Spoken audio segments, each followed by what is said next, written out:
Hey everyone! Today we're diving into Chapter 12 of Supreme Zerg Overlord. If you enjoy the content, please like, subscribe, and drop a comment below for more updates.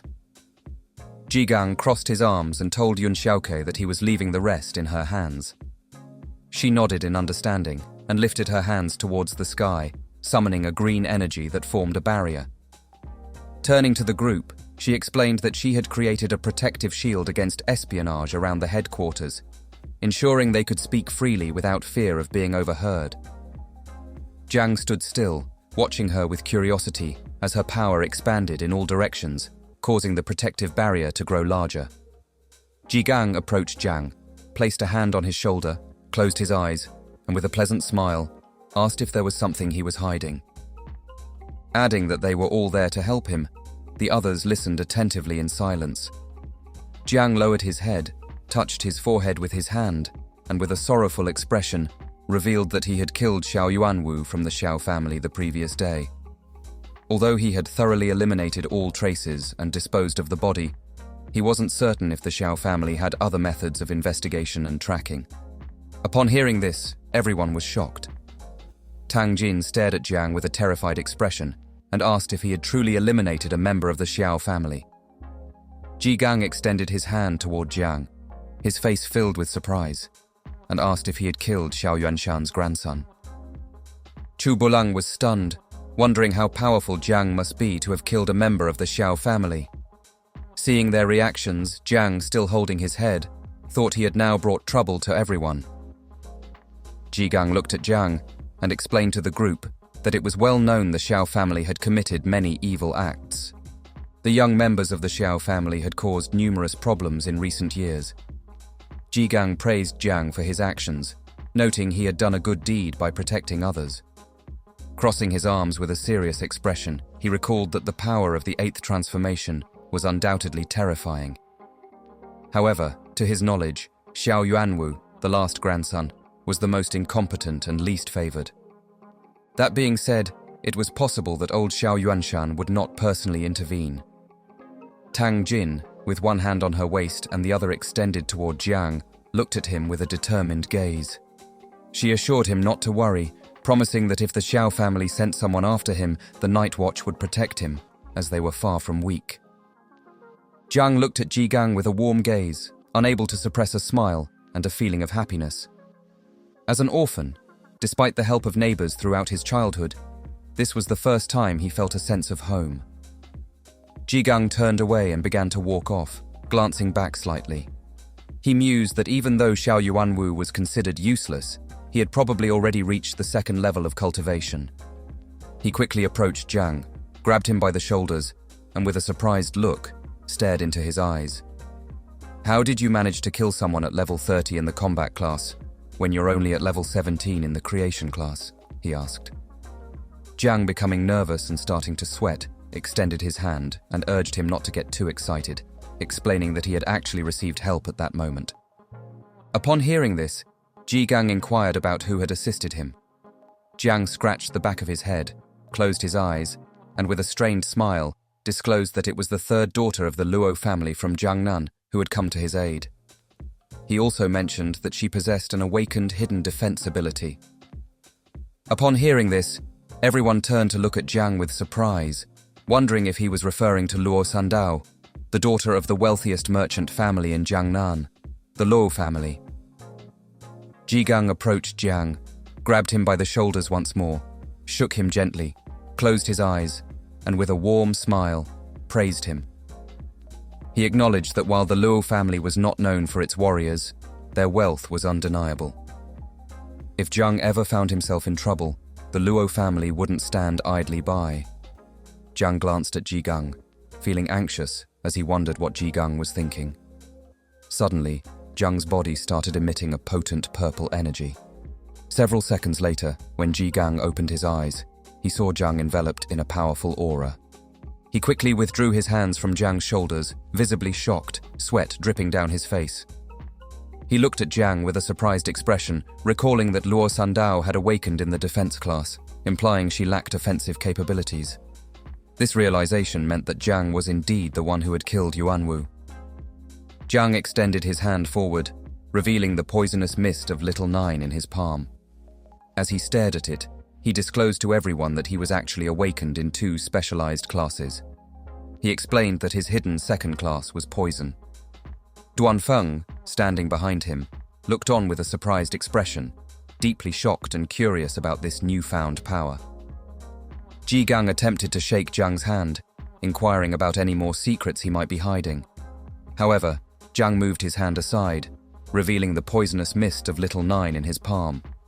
He explained the potent toxicity of the mist, cautioning them against exposure. The others remained silent, observing the revelation without interruption. Just before Jiang could finish his sentence, Jiang approached him, shook his hand, then closed his eyes and reassured him with a smile not to worry, as he was confident in his ability to defend against poisons.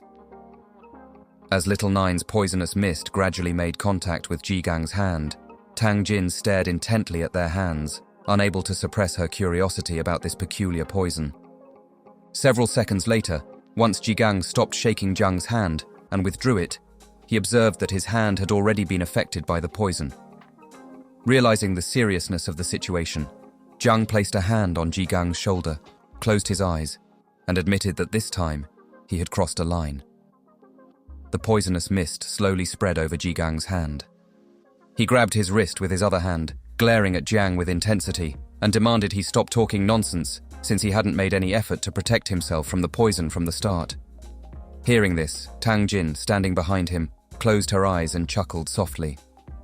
Meanwhile, on the other side, Chu Bulang sat beside Jiang's hand, studying it closely, pondering the nature of this poison. Quickly, Jiang turned his head towards Xiao and urgently called for her to come and assist him in neutralizing the poison. Xiao, with one hand extended to the side, deactivated the barrier, causing the energy to dissipate gradually. She brought her other hand near her mouth, closed her eyes, and laughed lightly as she responded affirmatively to Jiang. Jiang reiterated that he had warned Jiang about the potency of the poison. Sitting on the couch with one hand on his knee, he extended the other hand holding the poison to the side. Xiao approached him, closed her eyes, and placed both hands near his affected hand. Using her power, she began the process of healing him. As she healed him, Jiang turned towards Jiang, closed his eyes, and with a strained smile, remarked that the poison was potent, noting that having diverse skills brought him joy. Chu Bulang approached, placing both hands on the arm of the sofa, silently observing Jiang with a focused gaze. Several seconds later, after Xiao had fully healed his hand, she looked at Jiang with a serious expression. Despite acknowledging his talent, she advised him against enrolling in the Tianjiao camp due to the recent incident with the Xiao family. She cautioned that even though the camp offered valuable resources, the risk of encountering the Xiao family prodigy was too great. Therefore, it wasn't worth risking for just a few resources. Standing behind him, Tang Jin placed a hand on her waist, closed her eyes, and nodded in agreement with Jiang. Jiang looked at Jiang with a puzzled expression and asked him what he meant by resources. With his eyes still closed, Jiang explained that resources referred to items like the blood of fierce beasts, equipment, and other valuable items. If someone managed to be among the first, they would also receive rewards like mysterious fruits and secret realm scrolls. Upon hearing this, Jiang was taken aback and started to question whether Jiang's words were true. He began to envision the benefits, considering that these resources were far superior to hunting fierce beasts on one's own. Although there was a possibility the insects could reproduce again at any moment, Jiang, surrounded by the poisonous mist, fixed Jiang with a serious gaze. He insisted on being allowed to enroll in the camp, expressing his fearlessness in the face of danger. Jiang was confident in his abilities and assured Jiang that he could protect himself. Upon hearing this, Jiang asked Jiang to wait while he considered the request. Meanwhile, on the west lake belonging to the Xiao family, a temple stood in the middle of the water. Someone entered the lake and used their power to part the water, creating a large crack in the ground as they approached the temple. This person was Xiao Beihan, the pride of the Xiao family. Witnessing his immense power, the others recognized him as the strongest prodigy of the Xiao family, whose combat prowess had ascended to a new level. As drops of water from the lake fell like rain, Beihan gripped his sword with one hand, turned back with a serious expression and ordered his subordinates to cease their chatter.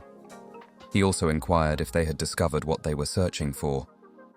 3 hooded men placed their hands on their abdomens, bowed their heads before Xiao Beihan, closed their eyes, and one of them informed him that they had discovered young Master Yuanwu had been pursuing a woman named Luo Sandao. They also revealed that she had been traveling with someone named Jiang Chen. Beihan turned his head slightly, and with a serious expression, recalled that the girl from the Luo family was not from the combat class. He then asked his subordinate about Jiang Chen's identity. The subordinate revealed that Jiang Chen had awakened as a divine ranked creation class. The latest information they had was that he had gone to the Night Watch headquarters. One of the men placed a hand on his chest, bowed before him, closed his eyes, and disclosed that they had learned that both he and Luo Sandao had enrolled in the camp. He added that they were only suspects at this point, with no concrete evidence yet. Upon hearing this, Beihan couldn't help but smile. With a penetrating gaze, he looked aside and considered them genuine suspects in the matter.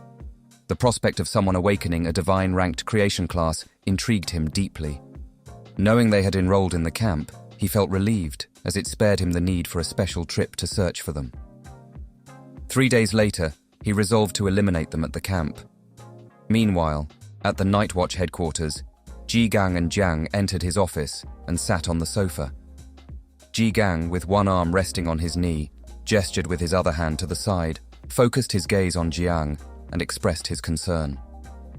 Despite enrolling Jiang in the Tianjiao camp, he remained deeply worried. He had already secured a formidable ally among his assigned companions, Mu Hanqiu, the little princess from the Mu family. She boasted cultivation at the 7th level of transformation and was renowned as the Sealing Queen. Before heading to the camp, Jang had to accompany her on an expedition to explore a secret realm. This journey would not only allow him to advance his cultivation, but also establish early bonds with his future comrades. Seated in front of Jiang, Jang rested his elbows on the sofa's arms, quietly listening. Jiang approached, took Jang's hand, and looked at him with a smile. He mentioned that he had heard Mu Hanqiu was not only exceptionally beautiful, but also of the same age as Jang. She would arrive soon, so he urged Jang to charm her upon her arrival. Jiang, hearing this, couldn't help but feel nervous and unsure. He forced a smile at Jiang and agreed to give it his best shot. At that moment, there was a knock on the office door, and Jiang granted permission for the person to enter. Mu Hanqiu and a man opened the door and stepped inside. She leaned on one elbow, supporting her head with her hand, and fixed her gaze on Jiang. She explained that Jiang had requested her company for an expedition to a secret realm.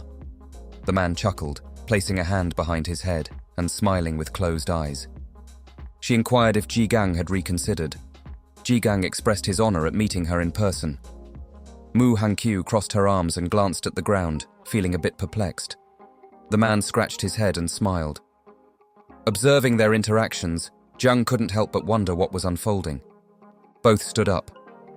Jiang rested his arm on Jiang's shoulder and placed his other hand on his waist. He looked at Mu Hanqiu and explained that he hadn't responded yesterday because he was upset with her grandfather. However, today he was willing to accept her request with a special condition. She must take Jiang Chen with her. Upon hearing this, Jiang's expression shifted dramatically. He was somewhat surprised and began to wonder what was happening.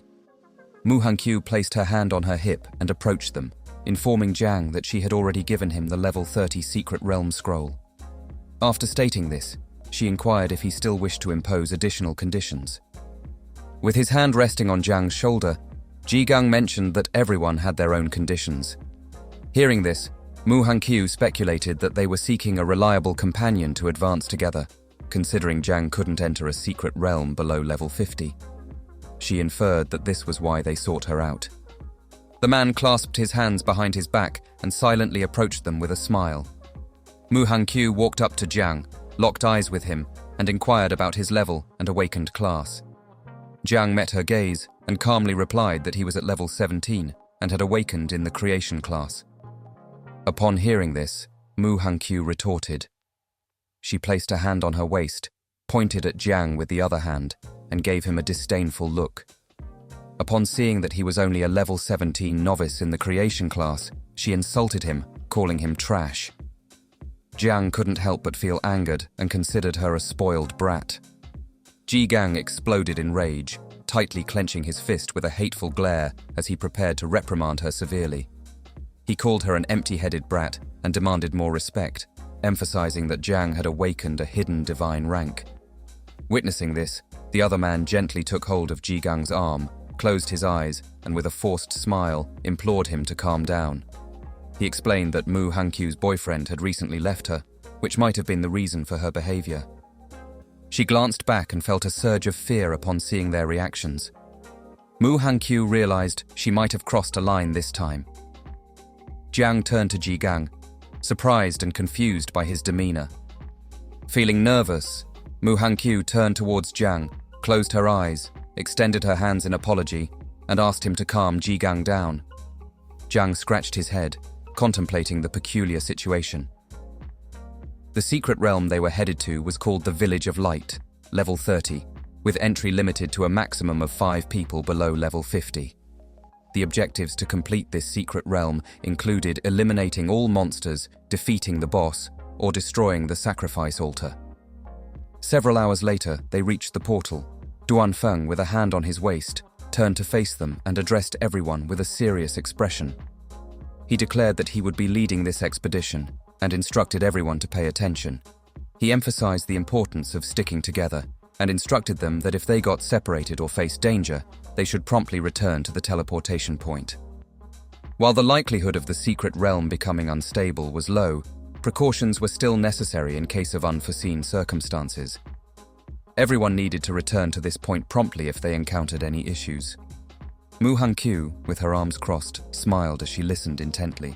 Approaching Jiang, he gestured toward the portal, closed his eyes, and with a smile, mentioned that a level 30 secret realm scroll cost at least 1 billion. Yun Xiaoke, holding her elbow with her other hand, remained silent and attentive. Mu Hanqiu, arms crossed, turned back to look at Jiang. She taunted him as a newbie and warned him not to cry like a baby once they entered the secret realm, as it would hinder their progress. Jiang stared at her silently. Everyone entered the portal. Chubulang glanced back and assured Jiang with a smile that he would protect him. Jiang approached the portal, feeling uneasy despite the realm being only level 30,